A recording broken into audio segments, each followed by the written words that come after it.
पुंडलीक वरदे हरिविठ्ठल श्री ज्ञानदेव तुकाराम गोपाल कृष्ण भगवान की जय। माऊली ज्ञानेश्वर महाराज की जय।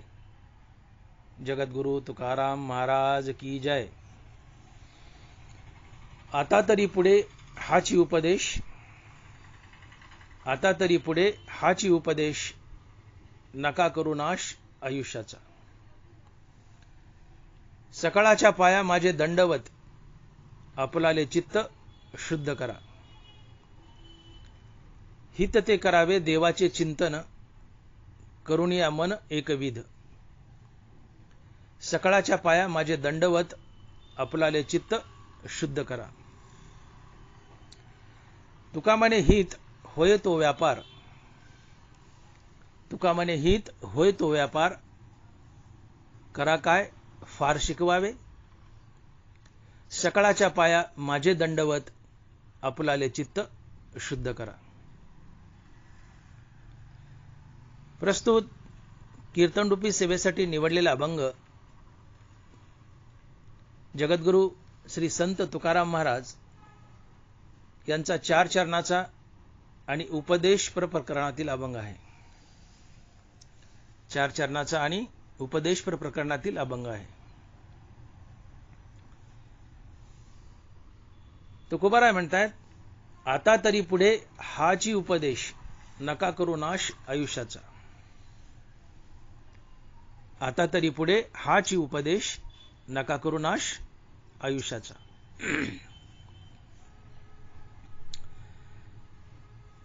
तुकोबाराय म्हणतात की मी तुम्हाला उपदेश करतोय काय, तर तुम्ही तुमच्या आयुष्याचा नाश करू नका। मग हा आयुष्याचा नाश काय असतो, तर नाशिवंताच्या पाठीमागे लागणे हाच खरा आयुष्याचा नाश असतो। नाशिवंताच्या पाठीमागे लागणे हाच खरा आयुष्याचा नाश असतो।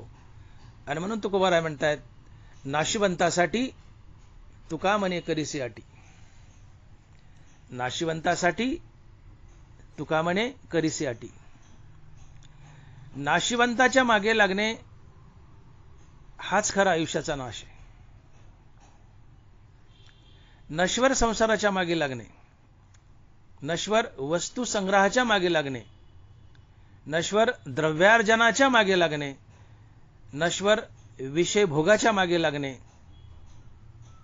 हाच आयुष्याचा खरा नाश आहे।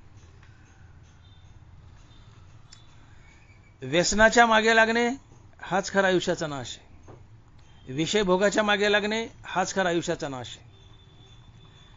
आणि म्हणून ज्ञानोबाराय लिहितायत की केवळ देहभरण हे तो जाण, उघडी नागवन।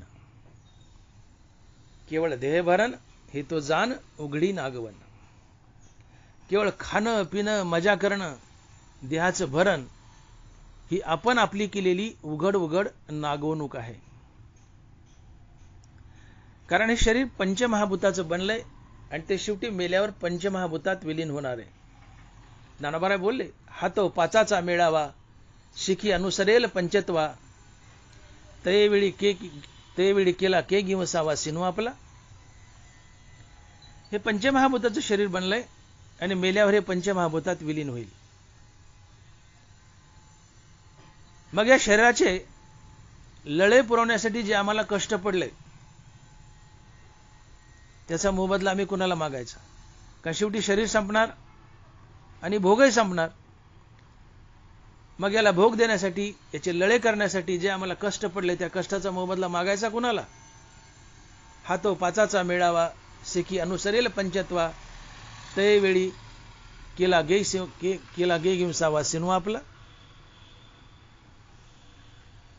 हे पंचमहाभूताचं शरीर आहे, शेवटी पंचमहाभूतात विलीन होईल। याचे चोचले करणं हाच आयुष्याचा खरा नाश।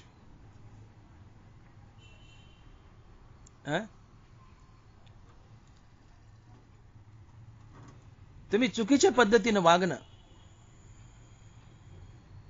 हीच तुमची अधोगती आणि हाच खरा आयुष्याचा नाश आहे. परपीडा देणं, असत्यानं वागणं, हाच खरा आयुष्याचा नाश आहे. हरिनामाला विन्मुख होणं, हाच खरा आयुष्याचा नाश आहे.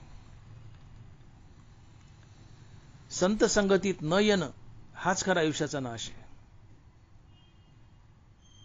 संतांचे ग्रंथ, संतांचे विचार न वाचणं, न ऐकणं, हाच खरा आयुष्याचा नाश आहे.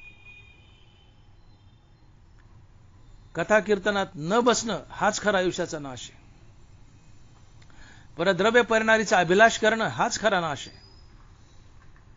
भ्रष्टाचार करणं, हाच खरा आयुष्याचा नाश आहे. तात्पर्य चुकीच्या मार्गाने वागणं, आपल्या जीवनात पाप प्रवृत्ती आणणं, हाच खरा आयुष्याचा नाश आहे. कारण पाप प्रवृत्तीने आपली अधोगती होते, आपण नरकाला जातो, आणि आपण नरकाला जाणं हाच आपल्या आयुष्याचा खरा नाश आहे. दुसरा तिसरा काही नाही. नरकाला जाणं हाच आपल्या आयुष्याचा खरा नाश आहे. परमार्थाला, हरिनामाला विन्मुख होणं, हाच आयुष्याचा खरा नाश असतो. तुकोबाराय बोलले, गती तेची मुखी नामाचे स्मरण. गती तेची मुखी नामाचे स्मरण, अधोगती जाण विन्मुक्ता. काय जीवनाची गती? मुखात भगवंताचं नाम धारण करणं ही जीवनाची गती आहे, ही जीवनाची प्रगती आहे. पण भगवंताच्या नामाला विन्मुख होणं ही अधोगती आहे. भगवंताच्या नामाकडे पाठ फिरवणं ही अधोगती आहे, आणि हाच आयुष्याचा खरा नाश आहे. ज्याने भगवंताच्या नामाकडे पाठ फिरवली, हाच त्याच्या जीवनाचा खरा नाश असतो. आणि तुकोबाराय इथंच आम्हाला जाग करतायत की तुम्ही तुमच्या आयुष्याचा नाश करू नका. नामाला विन्मुख होऊ नका. नामाला विन्मुख होणं हाच तुमच्या आयुष्याचा खरा नाश असतो. नामाशी विन्मुख तो नर पापिया. पापी कोण? ज्याने हरिनामाकडे पाठ फिरवली तोच पापी. निंब निंबोळ्या मोडून आला, तरी तो कावळे अशी सुकाळू झाला. त्याचा भक्तिहीन वाढुन्नला दोषाची लागी. भक्तिहीन वाढिन्नला दोषाची लागी. ज्ञानोबांनी चकारात्मक सांगितलंय, भक्तिहीन वाढिन्नला दोषाची लागी. ज्यांनी भक्तीकडे पाठ फिरवली आहे, ज्याच्या मुखात देवाचं नाव नाही, त्याचं जगणं फक्त दोष आणि पाप करण्यासाठीच असतं. आणि असा पापी मनुष्य अधोगतीला जातो, नरकालाच जातो. आणि ही जीवनात होणारी अधोगती आणि नरकवास हाच मनुष्य जीवनाचा खरा नाश असतो. मनुष्य जन्माला कशा करता आलाय? ज्ञानोबाने स्पष्ट सांगितले, पाय पाय शराच्या गावा, जया लागी आले पांडवा, तो कार्यार्थ वागवा सांडोनिया. मनुष्याने इथं येणं केलं ते केवळ आणि केवळ हरिनाम घेऊन मुक्त होण्यासाठी, भगवंताची प्राप्ती करण्यासाठी, जन्म मरण्याच्या फेऱ्यातून बाहेर पडण्यासाठी. परंतु मनुष्य सगळं करतो, पण ज्याच्यासाठी इथं आलाय तेच करत नाही. कशासाठी आलाय? मुक्त होण्यासाठी. कशासाठी आलाय? भगवंताची प्राप्ती करण्यासाठी. कशासाठी आलाय? जन्म मरण्याच्या फेऱ्यातून बाहेर पडण्यासाठी. नेमकं मनुष्य हे सगळं करत नाही, बाकी सगळं करतो, की ज्याने त्याची अधोगती होते, आणि हा जीवनाचा नाश असतो. काय करतो मनुष्य? मनुष्य परपीडा करतो, असत्य वागतो, हरिनामाकडे पाठ फिरवतो, संत वाङ्मयापासून दूर जातो, सत्संगतीत येत नाही, याने त्याची अधोगती होते. ज्यांना अधोगती होते मनुष्य ते करतो, पण ज्याने सद्गती मिळते मनुष्य ते करत नाही, आणि सद्गती मिळते हरिनामानं. आणि हरिनामाला पाठ फिरवणं, हरिनामाकडे पाठ फिरवणं हा मनुष्य जीवनाचा खरा नाश असतो. नका करू नाश आयुष्याचा. तुकोबाराय आम्हाला जागं करतात की बाबांनो, जागं व्हा. तुम्ही कशाला आलाय तिथं? तुम्हाला सारासार विचार कळावा. जीवनात सार काय, आसार काय. तुम्ही मनुष्य म्हणून जन्माला आलात तर तुमच्यापाशी सारासार विचार असावा. तुमच्यापाशी सारासार विचार असेल तर तुमच्या आयुष्याचा नाश होणार नाही. आमच्यापाशी सारासार विचार नाही म्हणून आमच्या आयुष्याचा नाश होतोय. काय सारासार विचार? एत सार भगवंत, फलकट तो संसार, एत सार भगवंत. तुकोबाराय, संसार फलकट आहे भुसकाटासारखा आणि भगवंत सार आहे. अशी जाणीव होणं, असा निश्चय होणं, अशी विवेक जागृती होणं की संसार आसार आहे आणि भगवंत सार आहे, अशी विवेक जागृती होणं, याला सारासार विचार म्हणतात. आणि हा प्रत्येक मानवी जीवनात असावा. आणि हा मानवी जीवनात विचार नसेल सारासार तर त्याच्या आयुष्याचा नाश निश्चित होणारच. एकूण 84 लक्ष योनी आहेत. या 84 लक्ष योनीमध्ये मनुष्यचक अशी योनी आहे की ज्या योनीमध्ये सारासार विचार करता येतो. कारण मनुष्याला सारासार विचार करण्यासाठी भगवंतानं ज्ञान नावाची एक विशेष गोष्ट दिली आहे. नाथ महाराज लिहित आहेत, आहार निद्रा भय मैथून सर्व योनीसी समसमान, मनुष्य देहीचे ज्ञान अधिक जाण सर्वसी. मनुष्य देहीचे ज्ञान अधिक जाण सर्वसी. या 84 लक्ष योनीमध्ये आहार निद्रा भय मैथून या चारही गोष्टी प्रत्येक योनीला समसमान आहेत. परंतु मनुष्य योनीची विशेषता यामुळे आहे की इतरात जे नाही ते मनुष्यात आहे आणि ते आहे ज्ञान, की ज्या ज्ञानानं तो सारासार विचार करू शकतो, की जे इतर प्राण्याला करता येत नाही. कारण इतर प्राण्यात ज्ञान नावाची गोष्ट नाहीये. आणि म्हणून इतर योनीला परमार्थ करता येत नाही. इतर योनीला देव कळत नाही, मोक्ष कळत नाही, भगवंताची प्राप्ती कळत नाही, अर्थात सार आसार कळत नाही. का? तर त्यांच्याकडे सार आणि आसार विचार करण्याची बुद्धी नाही, ज्ञान नाही, जी फक्त मनुष्यात आहे. आणि म्हणून मनुष्य जन्म सर्व योनीत विशेष आहे.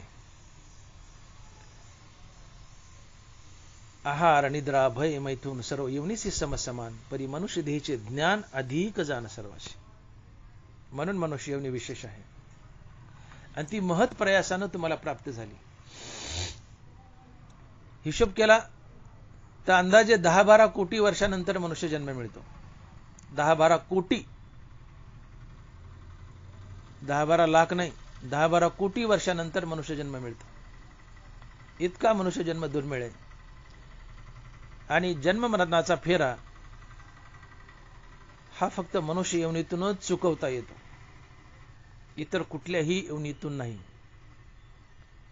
म्हणून इतर योनी भोगासाठी आहेत, मनुष्य योनी त्यागासाठी आहे. भोग तर बाकीच्या सगळ्यांनी भोग घेतलेच की हो. जनावर काय करतायत? भोगच घेत आहेत, खातायत पितायत. बाकीचे इतरही भोग घेत आहेत. त्यांना काय धंदा आहे? खाणं. जनावर काय करतात? दिवसभर चरत राहतात. कुत्रे मांजरे चरत राहतात, खात राहतात, फिरत राहतात. आणि माणसाने तेच केलं तर हा माणसाच्या आयुष्याचा नाश असतो. जे तुकोबराय सांगतात की नका करू नाश आयुष्याचा. माणसा तू जाणून घे, तू कोण आहे, कुठून आलास, कशा करता आलाय, तुला कुठं जायचंय. हा सारासार विचार मानवी जीवनात असावा. माणसाला आपलं हित कळावं. आणि हित नाही कळालं तर माणसाच्या आयुष्याचा नाश होतो. माणसाला हित कळावं. काय हित आहे? एकदा देवाने एका माणसाला प्रश्न विचारला की माणसा, मी तुला एवढं सुंदर शरीर दिलंय, इतका सुंदर नरदेह दिलाय, तू याचं काय हित केलंस? या नरदेहाचं तू काय चीज केलंस? या नरदेहाचं तू काय हित केलंस? त्या माणसाने आधी आपल्या पोटाला हात लावला. म्हणले, देवा मी माझं पोट भरलं. देवा मी माझं पोट भरलं. देव म्हणता, अरे पोट तर कुत्रे मांजरं भरतात, तू त्यांच्यापेक्षा काय वेगळं केलंस? मग तो माणूस म्हणतो, देवा मी घर बांधलं. देव म्हणले, अरे घर तर चिमण्या बांधतात, तू त्यांच्यापेक्षा काय वेगळं केलं? मग ते माणूस म्हणतो, लाड देवा मी मुलंबाळं पैदा केली. देव म्हणले, मुलंबाळं तर कुत्रे मांजरं पैदा करतात, डुकरं पैदा करतात, त्यांच्यापेक्षा तू वेगळं काय केलंस? आता मनुष्य निरुत्तर झाला. मग देवच त्याला म्हणले, अरे माणसा, मी तुला इतका सुंदर नरदेह दिलाय, कशा करता दिलाय? की तू मला नारायणाला जाणून घ्यावं, आणि तू मला नारायणाला जाणून घेतलं तर तू जन्ममरणाच्या फेऱ्यातून बाहेर पडशील, मुक्त होशील. मनुष्य देह तरी साधी नारायण, नाहीतरी हीन पशुहुनी. माणसा तू पशुपेक्षा हीन आहेस. मनुष्य जन्म मिळालाय, पण मनुष्य जन्म मिळूनही जर जन्ममरणाच्या फेऱ्यातून बाहेर पडला नाहीस तर तू पशुपेक्षा हीन आहेस. तुझ्यापेक्षा पशु बरे. मनुष्य जन्म मिळूनही जर तुम्हाला नारायण साधता आला नाही तर तुम्ही पशुपेक्षा हीन आहेत. तुम्ही किती श्रीमंत असा, किती जागीरदार असा, किती पैशावाले असा, किती पदावाले असा, तुम्हाला नारायण जर साधता आला नाही, देवाची प्राप्ती करता आली नाही, तर तुम्ही पशुपेक्षा हीन आहेत. मग तुम्ही कुणी असा. तुकोबाराय बोलतायत, मनुष्य देह तरी साधी नारायण, नाहीतरी हीन पशुहुनी. मनुष्य देह परम पावन, पावनी न साधे ब्रह्मज्ञान, तो लांडा गर्दभ जान पुच्छेवी न दो पाई. नाथ महाराज म्हणले, ज्याला मनुष्य जन्माला येऊन भगवंताची प्राप्ती करता आली नाही, मोक्ष मिळवता आला नाही, तर तो बिन शेपटाचा आणि 2 पायाचा गधा आहे. म्हणले, लांडा गर्दभ जान पुच्छेवी न दो पाई. मित्रो, कितीही मिळवा माती मोले. एका आत्मज्ञानाशिवाय, एका भगवंताच्या प्राप्तीशिवाय. अवे मिळवणारे का कमी झाले का आजपर्यंत? एका जनार्दनी असे किती झाले? नाथ महाराज म्हणतात की एका जनार्दनी असे किती झाले? आजपर्यंत या विश्वात, या जगात किती माणसं आले आणि किती गेले? हा अगणित आकडा आहे, अगणित. एका जनार्दनी असे किती झाले? कुणासारखे? तुमच्या आमच्यासारखे खिसमिस गलबाला, खंडीवर पिंडी, जे धनाच्या मागे लागले, पैशाच्या मागे लागले, पदाच्या मागे लागले, डिग्र्याच्या मागे लागले, भोगाच्या मागे लागले. एका जनार्दनी असे किती झाले? अगणित आकडा आहे. वाहत्या पाण्यावर बोटानं नाव लिहावं, किती वेळ टिकेल? अहो लिहूस तर पुसल्या जाईल. तसं काळाच्या ओघात तुमच्या आमच्यासारखे पदाधिकारी आणि पैशावाले किती आले, किती गेले, कोणी हिशोब ठेवलाय? मग हिशोब कोणाचा ठेवला जातो? परी हरिनाम शिवले तोची धन्य. ज्यांनी उभा आयुष्य हरिनामात खर्च केलंय त्याचा हिशोब ठेवला जातो. मरकर भी अमर नाम है उस जीव का जग में, जो प्रभु प्रेम में जीवन बलिदान किया करे. मीराबाई. उभा आयुष्य हरिनामात खर्च केलंय आणि हरीची प्राप्ती करून घेतली, हरिपद मिळवलंय, संतपद मिळवलंय, मोक्षपद मिळवलंय, त्याचा हिशोब ठेवला जातो आणि तो धन्य असतो. परी हरिनाम शिविले तोची धन्य. पैशावाल्याला का धन्य म्हटलं नाही या संतांनी? ज्यांनी 10 कोटी मिळवले तोची धन्य, 100 कोटी मिळवले तोची धन्य, एखादा पदाधिकारी झाला तोची धन्य. अलग लक्षामध्ये त्यांना का धन्य म्हटलं नाही? पद आहेत, अजून मोठी मोठी पद आहेत. निवडून गेल्यावर पद मिळतात, पुढारपणात पद मिळतात. आता मी त्या पदाचे नाव घेत नाही, पण राजकारणात बी मोठी मोठी पद आहेत. राजकारणात बी मोठी मोठी पद आहेत. या नेत्यांना पद मिळतात, पण त्यांना का धन्य म्हटलं नाही? तुकोबाराय असं का नाही म्हणले? आमका आमका मंत्री झाला तोची धन्य, आमका आमका पुढाऱ्याने पद मिळवलं त्याची धन्य. नाही हो, हे नश्वर आहे, हे मृगजळ आहे. हे तुम्हाला का कळत नाही? ही आभराची सावली आणि बेगडाची भावली आहे. हे खोट आहे, हे क्षणिक आहे. 4 दिनों की चांदनी फिर अंधेरी रात. 4 दिनों की चांदनी फिर अंधेरी रात, या पदात, या प्रसिद्धीत ही 4 दिवसाची चांदणी आहे, पुन्हा अंधेरी रात आहे. पौर्णिमा गेल्या अमावस्या येत असते. ही धन्यता नाही हो. पैसा, धन, द्रव्य, वस्तूंचा संग्रह ही धन्यता नाही. मग हरिनाम सेविले तोची धन्य. जे हरिनाम तुम्हाला देवाचे चरण जोडून देतं आणि मुक्त करतं, ते हरिनाम सेवन करणं ही धन्यता असते. ते आमचं हित असते. आणि म्हणून भगवान म्हणतात माणसाला की तुला मी एवढा सुंदर नरदेह दिला, तू याचं काय हित केलंस? तर तो बोलला मी घरं बांधले, लेकरं पैदा केले, पोट भरलं. देवाने उत्तर दिलं त्याला, तुम्ही ऐकलं मी बोललेलं. ते हित नाही. भगवंताची प्राप्ती, मृत्यूवर विजय, हे आमचं खरं हित आहे.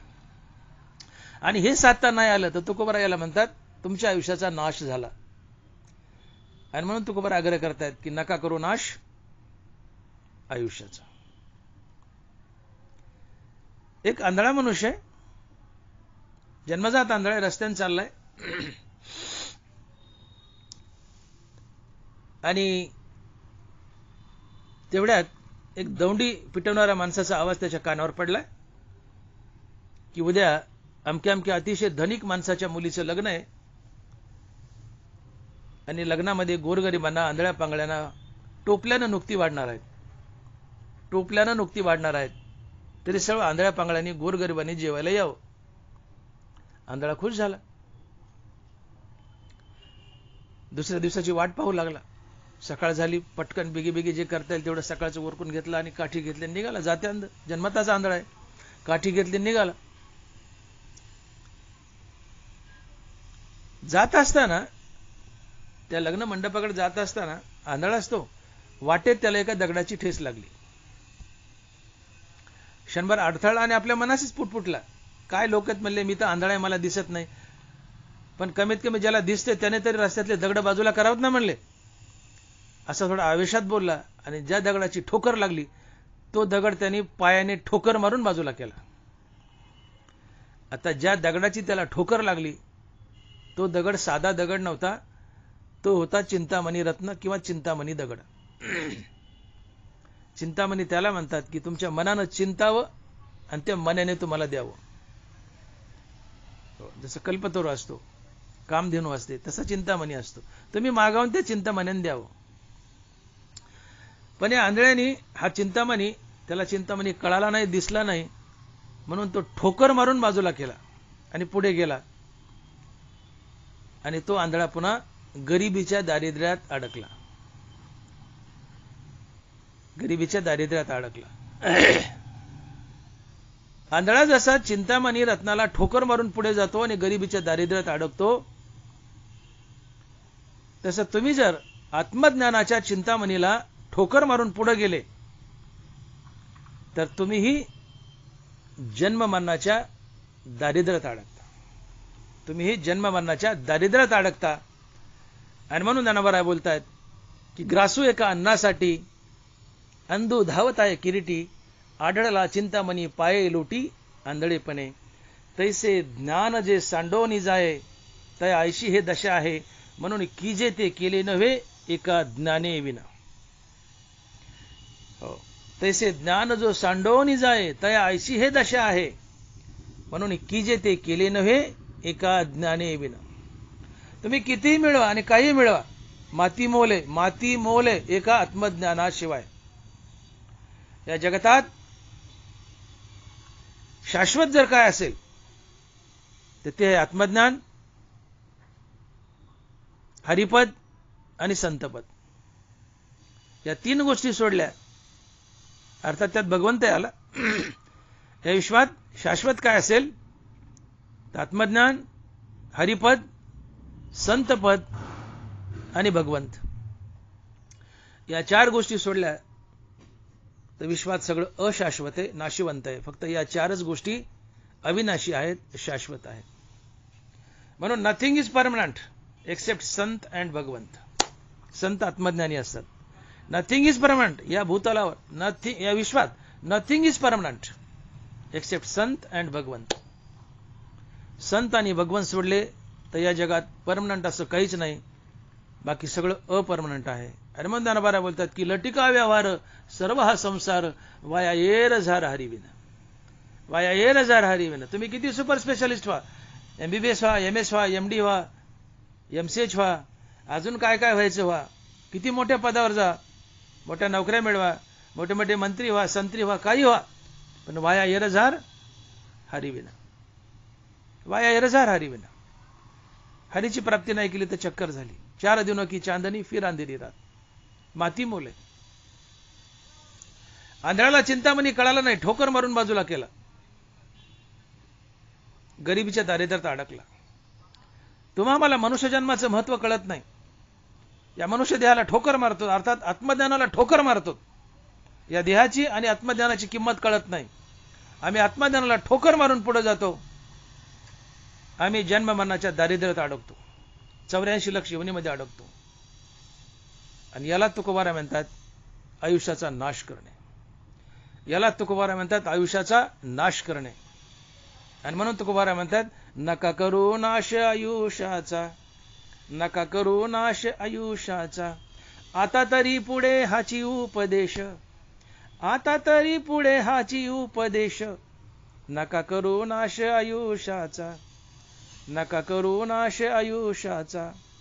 बाबांनो, शाने व्हा, आपल्या आयुष्याचा नाश करू नका. याचा अर्थ तुम्ही संपत्ती धनद्रव्य मिळू नये असा संत वाङ्मयाचा उपदेश कधीच नाहीये. धर्म अर्थ काम मोक्षाच्यात अर्थाला, संपत्तीच्या प्राप्तीला पुरुषार्थ म्हटलंय. पैसा मिळवावा, जोडून या धन उत्तम व्यवहारे, उदास विचारे वेच करी. तुम्ही पैसा मिळवा ना, नाही कोण म्हणताय, पण उत्तम व्यवहाराने मिळवा आणि गरजेपुरताच मिळवा. गरजेपुरता मिळवा. नीड आणि ग्रीड, जीवनात नीड असावी, ग्रीड नसावी. नीड म्हणजे गरज, ग्रीड म्हणजे हाव. ज्ञानोबा बोलले दरदूर सापे गिळीजत आहे उभा, तरी तो माश्या वेटाळी जिभा, तैसे प्राणी कवना लोभा वाढविती तृष्णा. एक बेडूक माशा खातोय, मग नाही माशा खाण्यात मागून एक साप आलाय, त्या सापानं बेडकाला अर्ध गिळलं. बेडूक पाहतोय आपल्याला साप गिळायलाय, त्यांनी पळाव निष्ठाव. तर बेडूक म्हणतो नाही, अजून 4-5 माशा खाऊन घेतो. त्या 4-5 माशा खाऊस तर बेडकानी 4-5 माशा खाऊस तर सापाने अख्खा बेडूक गिळला. बेडूक संपला. बेडूक संपला. तसं देहत वासे पडले काळाचे तोंडी. तुम्ही आम्ही काळाच्या जबड्यात पडलेत, काळाने जबडा बंद केला तुम्ही, आम्ही त्या बेडकासारखं मरून जातो. देहत वासे पडले काळाचे तोंडी. बेडूक म्हणतो 4-5 माशा खातो, आम्ही म्हणतो 4-5 लाख कमवतो, 4-5 कोटी कमवतो. तोपर्यंत काळ जबडा बंद करतो, आम्ही मरतो. मृत्यू पुढे सगळी ऐट थांबते. मग तुम्ही कोणी असा. म्हणून तृष्णा नकोय, हाव नकोय. तृष्णा वाईट आहे. नीड असावी, गरज असावी, हाव नसावी. गरज असावी, गरजेपुरता पैसा मिळवा तो पुरुषार्थ आहे. धर्म अर्थ काम मोक्ष पाहिजेच. जीवन कसं जगायचं तो पुरुषार्थ आहे. उलट पैसा नाही कमवला तर तुम्ही नपुंसक आहेत. पुरुषार्थ म्हटले, ज्याच्यापाशी पुरुषार्थ नाही तो नपुंसकच आहे.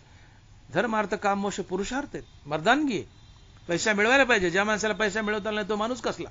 पैसा मिळवावा, पण मोजका आणि उत्तम व्यवहारानं. साई उतना ही दे जा में कुटुंब समाय. कबीर महाराज, साई उतना ही दे जा में कुटुंब समाय, मैं भी भूखा न रहू और साधू भी भूखा न जाए. देवा मला तेवढंच दे की ज्यात मी आणि माझं कुटुंब खाऊन पिऊन सुखी असेल, आणि एखादा भिकारी किंवा साधू माझ्या दारात आला तर त्याला वाढण्यासाठी माझ्यापाशी पसाभर असावं. साई उतना ही दे जा में कुटुंब समाय, मैं भी भूखा न रहू और साधू भी भूखा न जाए. अल्पसंतुष्ट असावं. अल्पसंतुष्टता ही माणसाची सगळ्यात मोठी श्रीमंती आहे. हा तृप्तीचा ढेकर आहे. आणि जो अल्पसंतुष्ट नाही, जो हवरा आहे, जो ग्रीडी आहे, निडी नाही ग्रीडी आहे, हवरा आहे, तृष्णा आहे, ती तृष्णा त्याला अकाली मारते. अकाली मारते. कारण तृष्णा तुम्हाला बऱ्या वाईट मार्गानं, बऱ्या तर नाही पण वाईट मार्गानं पैसा मिळवून देईल, पण ही तृष्णा तुम्हाला बेचैन करेल आणि बेचैनी तुम्हाला अकालीच मारेल. कारण बेचैनीने नाना प्रकारचे रोग होतात. बेचैनी हेच दुःख असते. हो, बेचैनीने sympathetic stimulation, sympathetic nervous stimulate होते बेचैनीने, आणि मग कॅटॅकोलॅमाइन्स त्याच्यातून हायपरटेन्शन अर्थात BP, stress diabetes, heart attack, मेंदूचा अर्धांगवायूचा झटका, हे सगळे बेचैनीमुळेच होतात. आणि बेचैनी तृष्णेमुळे असते, हवरेपणामुळे, धावपणामुळे, अस्थिरतेमुळे. मग कमी पैसा मिळून जास्त दिवस जगावं का जास्त पैसा मिळून तृष्णेमुळे लवकर मरावं, कोणतं फायद्याचं तुम्हीच ठरवा आणि मला कळवा. मला तरी असं वाटतं की कमी पैसा मिळून जास्त दिवस जगावं हे आमच्या हिताच आहे. जास्त पैसा मिळून आम्ही जर लवकर मेलो तर कोल्या कुत्र्याची धन आहे. थोडं करावं ते आपल्यासाठी, जास्त करावं ते लोकांसाठी. या तृष्णेमुळे तुम्ही अकाली मरता, तुमचा देव दुरावतो आणि अकाली मरता. हाच आयुष्याचा नाश. नका करू नाश आयुष्याचा, आता तरी पुढे हाची उपदेश, आता तरी पुढे हाची उपदेश.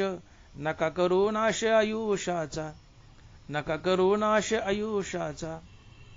देवाकडे पाठ फिरवणं, हरिनामाकडे पाठ फिरवणं आणि केवळ भोगाच्या, संपत्तीच्या, पदाच्या मागे लागणं, हाच आयुष्याचा नाश. दुसरा तिसरा काही नाही. हाच आयुष्याचा नाश आहे. आणि म्हणून तुम्ही किती मिळवा आणि काही मिळवा, माती मोले एका आत्मज्ञानाशिवाय. म्हणून कीजे ते केले नव्हे एका ज्ञाने विना, त्याचे ज्ञान जो सांडोनी जाये त्या ऐशी हे दशा आहे. म्हणून कीजे ते केले नव्हे एका ज्ञाने विना. जन्माला आलात तुम्ही, काही मिळवा, किती मिळवा, माती मोले. आत्मज्ञान जर नाही मिळवलं तर बाकीचं माती मोले. आत्मज्ञान सोडून काही मिळवणं माती मोले. आत्मज्ञान मिळवणं, देवाची प्राप्ती करणं, हेच आमचं हित आहे. हा आमचा लाभ आहे आणि उत्तम लाभ आहे.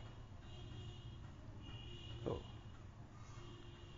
मोक्ष लाभासारिके गोमटे काही न देके. शाना कोण आहे की मोक्ष लाभासारिके गोमटे काही न देके. काय खरा लाभ? मोक्षाची प्राप्ती हाच खरा लाभ आहे. भगवंताची प्राप्ती हाच खरा लाभ आहे. हे तो एक संताठाई लाभ पायी उत्तम. संतांच्या चरणात मोक्ष आहे आणि तो मोक्ष मिळवणं हाच खरा लाभ आहे. हेच खरं गोमटे. मोक्ष लाभासारिके गोमटे काही न देखे. मोक्षाची प्राप्ती ही गोमटे, उत्तम आहे, चांगले, आमच्यासाठी हिताचे. आणि हे सोडून नश्वर वस्तू मिळवणं हे अहिताचं आहे.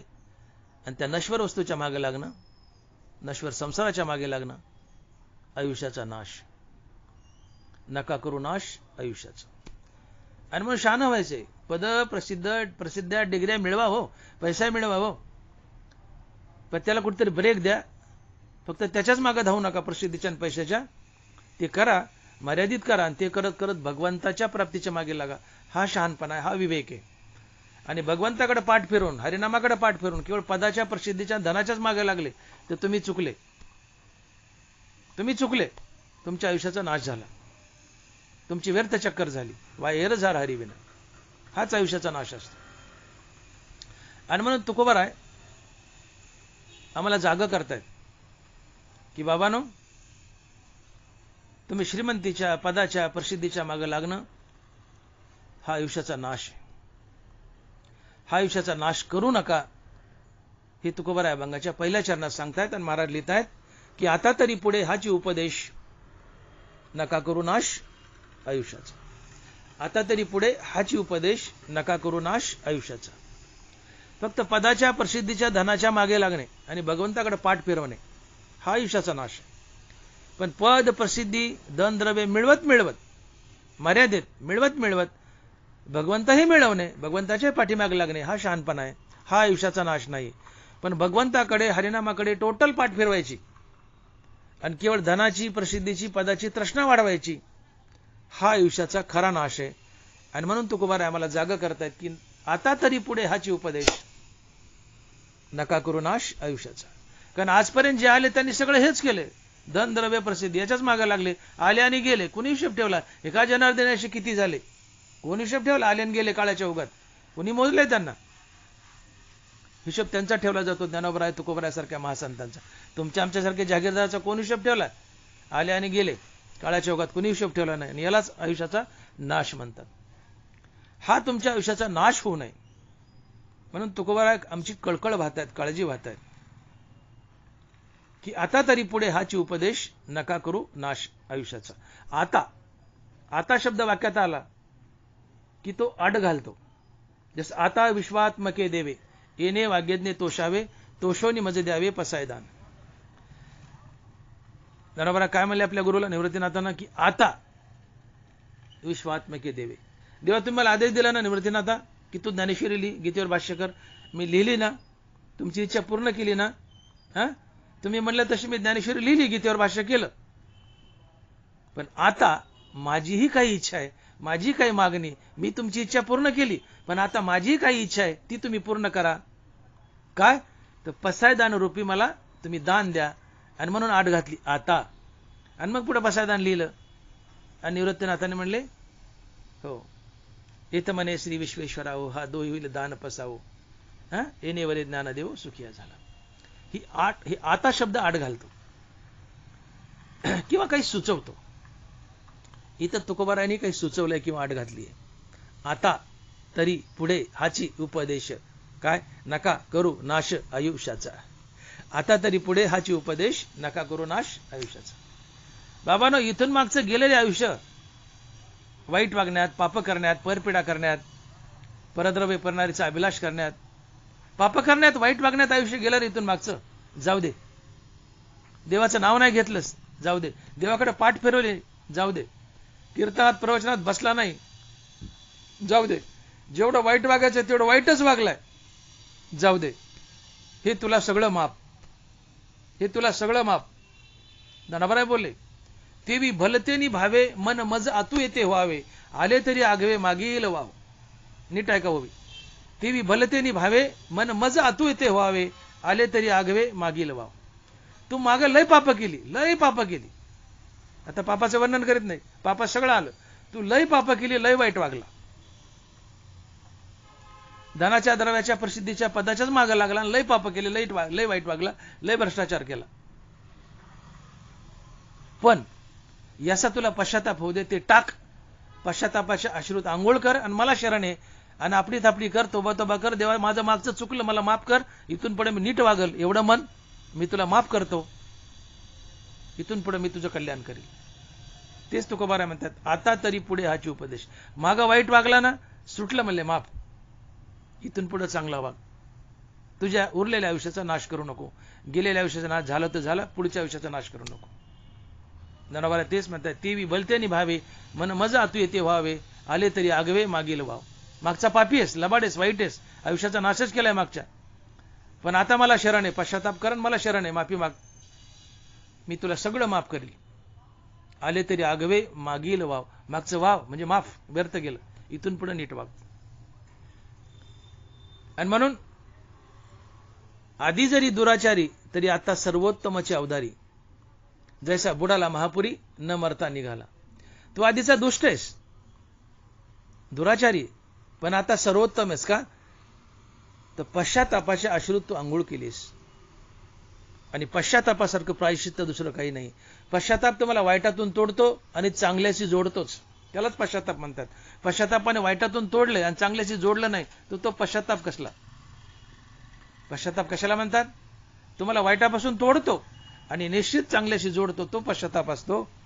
आणि पश्चाताप तुम्हाला वाईटातून काढून भगवंताशीच जोडतो. आणि म्हणून आधी जरी दुराचारी आता सर्वोत्तमाची अवधारी. जैसा बुडाला महापुरी न मरता निघाला. तुम्हाला फक्त पश्चाताप होऊ द्या की देवा मी वाईट वागलोय, पाप केलंय, फार पाप केलंय, चुकलंय माझं, मला माफ कर. हा पश्चाताप हवा.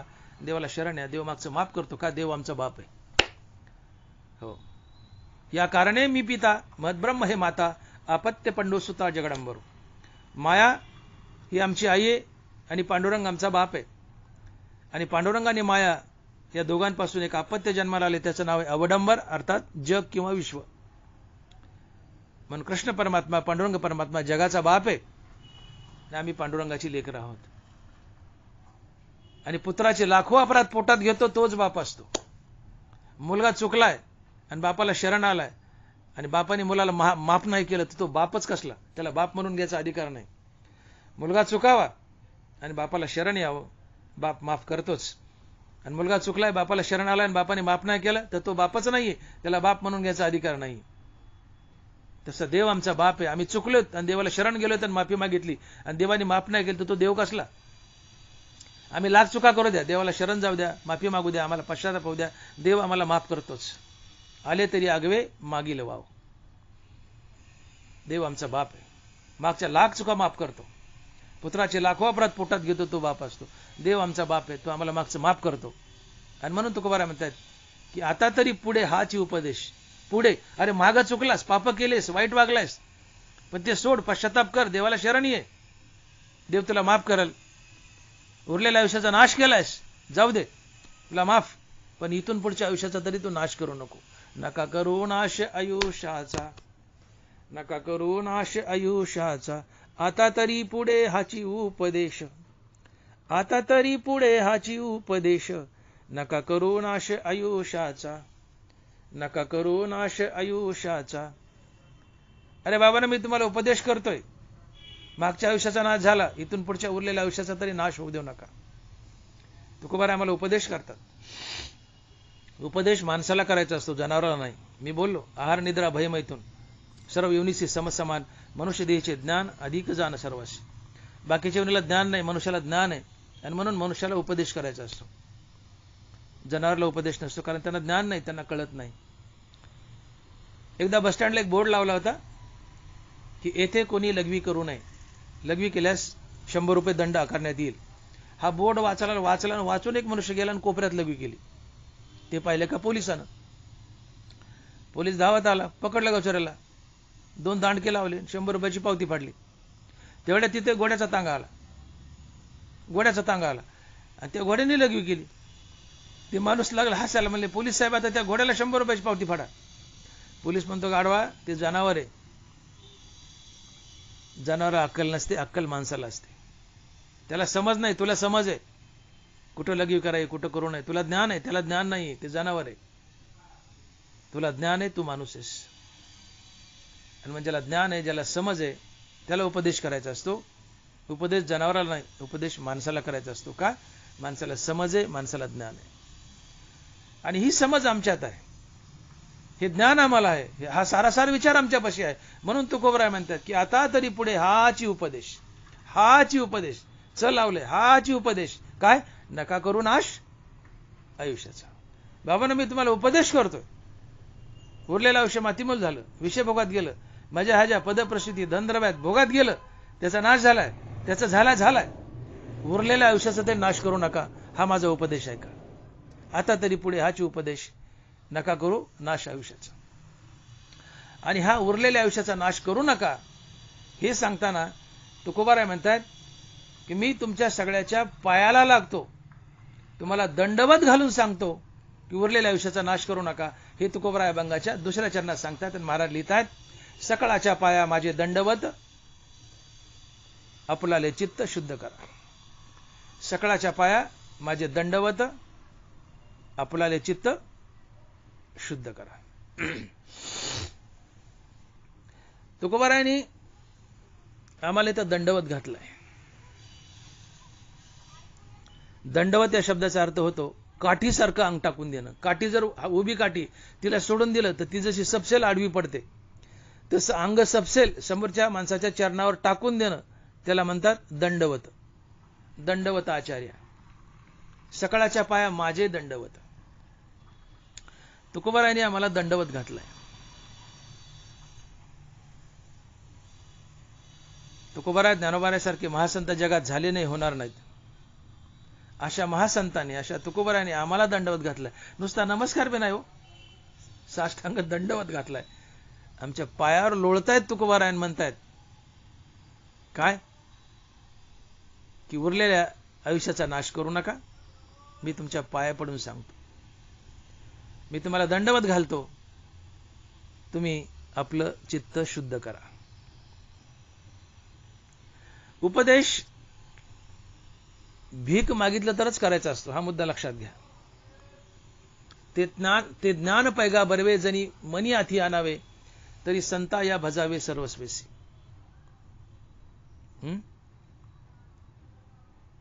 ते ज्ञानाचा कुरुटा, तिथ सेवा हाची दारवंटा, स्वाधीन करी सुबटा ओळगोनी. मग अपेक्षित आपले तेही कीर सांगतील पुसले. मग अंतकरण बोधले, तेही सांगतील कीर पुसले. संतांच्या दारात जावं, त्यांच्या पायावर लोळावं, साष्टांग दंडवत करावा, त्यांची सेवा करावी आणि मग हळूच विचारावं. आपण विचारावं की गुरुदेव, आत्मज्ञान काय, मोक्ष काय, भगवत प्राप्ती काय, संतपद काय, हे मला कसं मिळत. मग तेही कीर सांगतील पुसले, जेणे अंतकरण बोधले संकल्पा नाही. अपेक्षित जे आपले तेही कीर सांगतील पुसले, हा शब्द महत्वाचा आहे. ते कीर सांगतील पुसले, जेणे अंतकरण बोधले संकल्पा नाही. पुसावं लागतं. ज्याने पुसलंय, विचारलंय, त्याला उपदेश करावा. त्या उपदेशाचा मान राहतो. आणि न विचारता न पुसता तुम्ही जर सांगत गेले त्याची ऐकायची इच्छा नसेल तर त्या ज्ञानाचा अपमान होतो. आणि म्हणूनच अर्जुनाला भगवंतानं बजावलंय की अर्जुना, गुरु प्रसन्न होय, शिष्य विद्याही कीरला आहे, परी ते फळे संप्रदाय उपासलिया.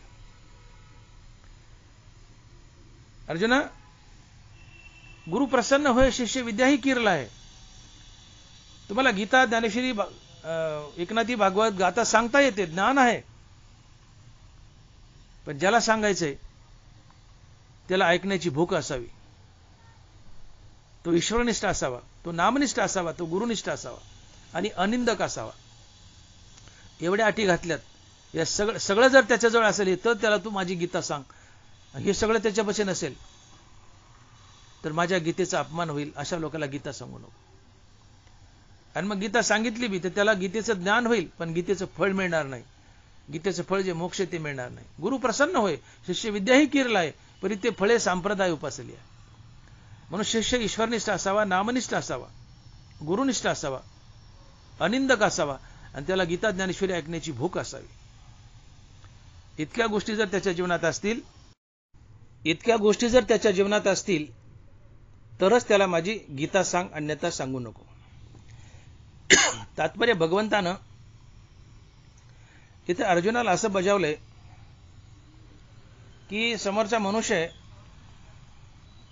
आणि त्याला भूक लागली, आणि भूक लागल्यावर तुम्ही अन्न वाढा, त्या अन्नाचा मान राहतो.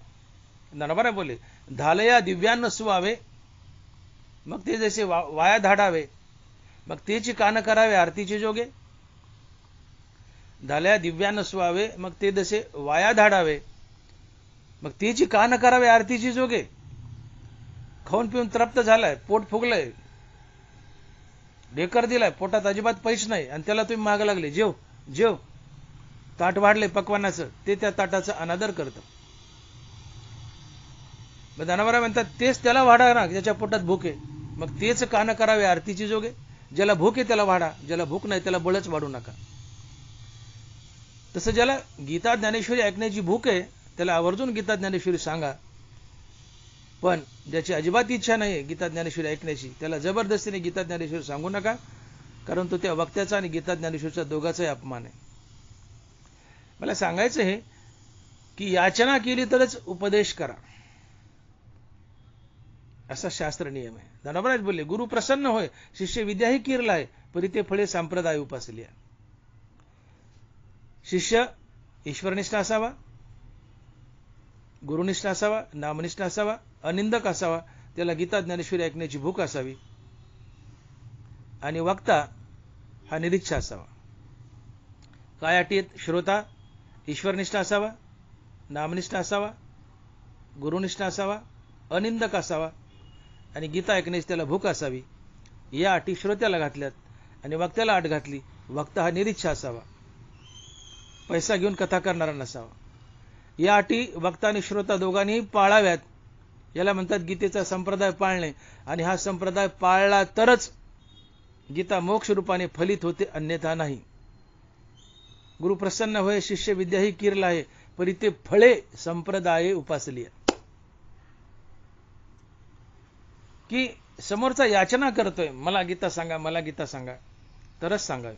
आणि बाकीच्या अटी घातल्या त्या त्याजवळ असाव्यातच. तसं समोरच्याने याचना करावी की मला उपदेश करा, मला उपदेश करा, मग उपदेश करावं. मग तेही कीर सांगतील पुसले.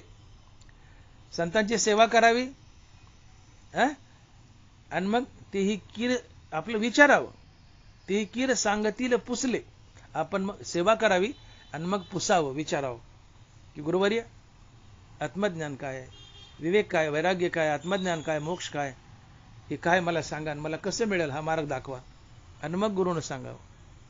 अर्थात समोरच्याने काही सल्ला विचारावा आणि आपण सल्ला द्यावा, त्या सल्ल्याची किंमत राहते. पण न विचारता सल्ला दिला ते समोरचं म्हणतं तुला कोणी विचारलं रे, तू का शहाणपणा करला, तू का सांगायला, त्या सल्ल्याची किंमत राहत नाही. भीक मागितलं तर वाढावं, अन्यथा वाढू नये, आपलं गप उभा राहावं. किती ज्ञानी आहेत, किती श्रीमंत आहेत, आपलं गप उभा राहावं. भीक मागितलं तर वाढावं, विचारलं तर सांगावं, अन्यथा सांगू नये, त्याची किंमत राहत नाही. हा नियम आहे, शास्त्र नियम आहे. पण इथं तुकोबारायांनी आम्ही तुम्ही मागितलं नाही आणि तरी सांगितलंय, उपदेश केलाय आणि तोही दंडवत घालून केलाय. मौज आहे, दंडवत घालून केलाय. सकाळच्या पाया माझे दंडवत, आपलाले चित्त शुद्ध करा.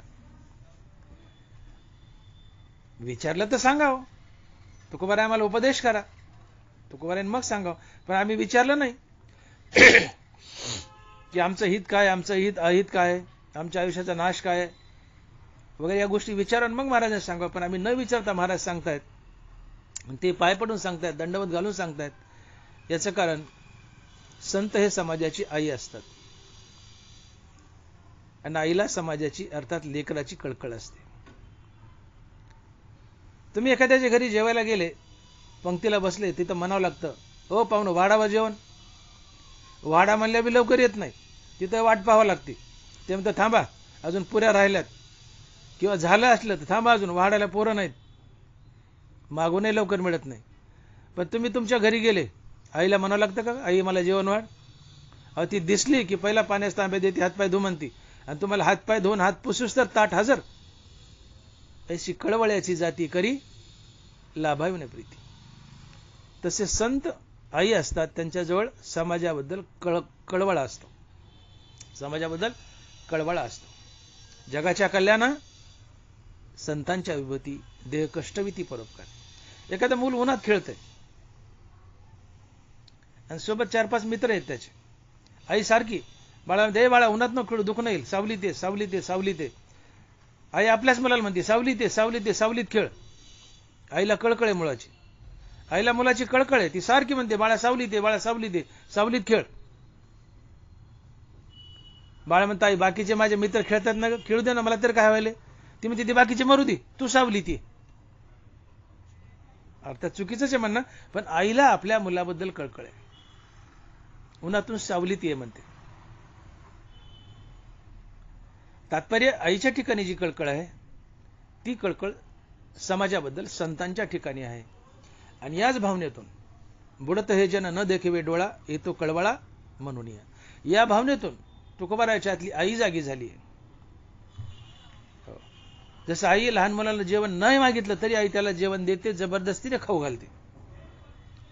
तसं संत तुम्ही विचारा नका विचारू, तुम्हाला आईच्या भावनेने उपदेश करतात आणि करुण सायास शिकविते.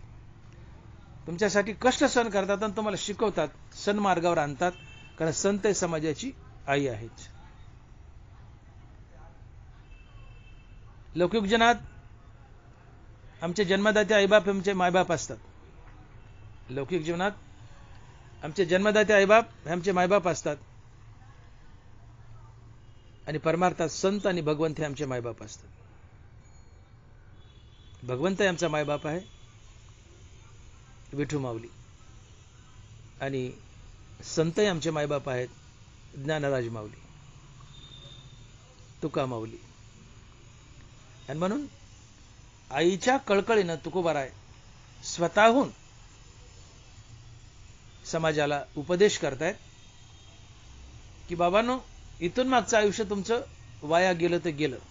चुकीचं वागलात, वाईट वागलात, पाप केली, पद प्रसिद्धी धनाच्या मागे लागलात, मातीमोल केलं आयुष्य, त्या आयुष्याचा नाश झालाय, त्याचा पश्चाताप होऊ द्या, देवाला शरण या, आपली तापडी करा, देव तुम्हाला मागचं माफ करेल. इथून पुढे नीट वागा, देव तुमचं कल्याण करेल. मागच्या आयुष्याचा नाश झाला तो झाला, इथून पुढच्या आयुष्याचा तरी नाश होऊ देऊ नका. आणि म्हणून तुकोबाऱ्या बजावतायत की आता तरी पुढे हाच उपदेश नका करू नाश आयुष्याचा. आणि ते पाय पडून बजावतात. हो, सकाळच्या पाये माझे दंडवत, सकाळच्या पाया माझे दंडवत, आपलाले चित्त शुद्ध करा.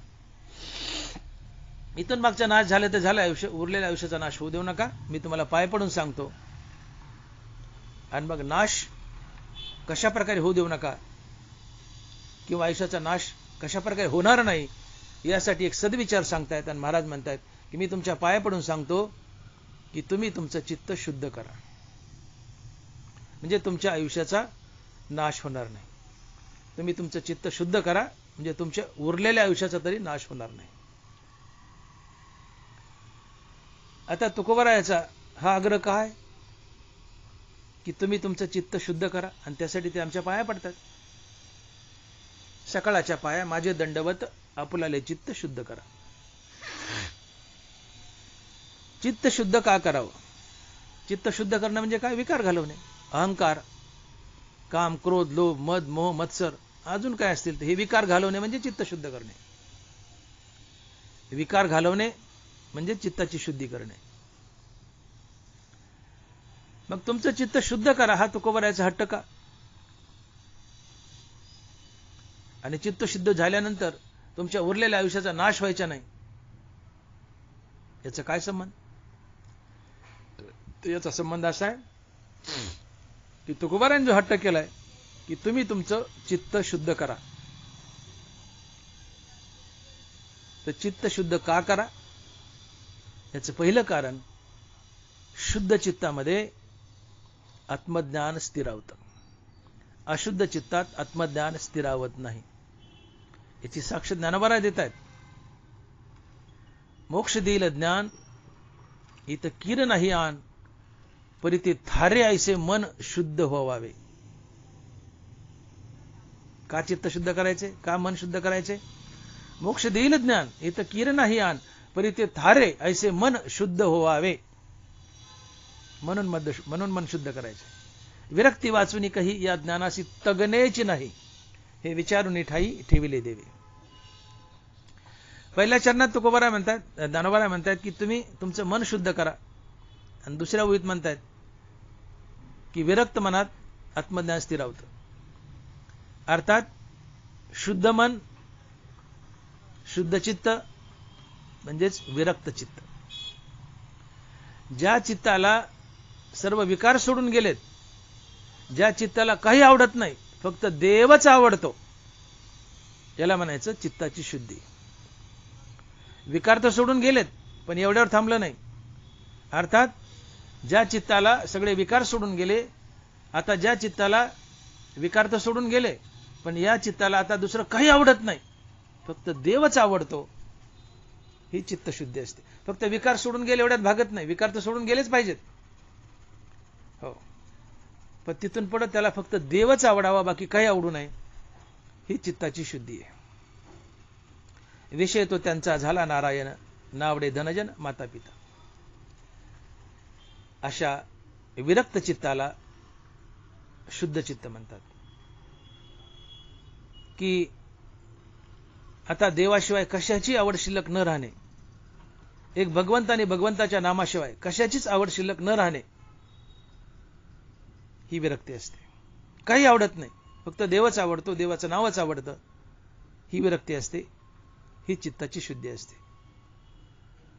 उठलेने वैराग्य जेने हा तिन्ही वर्ग ऐसा सांडणे, जसे वमनी असून आत्ताच गेले.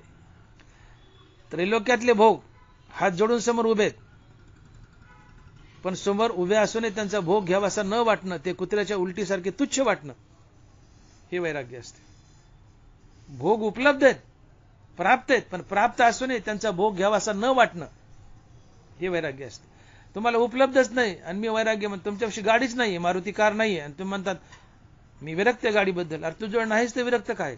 गाडी तुझ्याजवळ आहे असून तिच्यात बसावं न वाटणं, तिचा भोग घ्यावासा न वाटणं, हे वैराग्य असतं.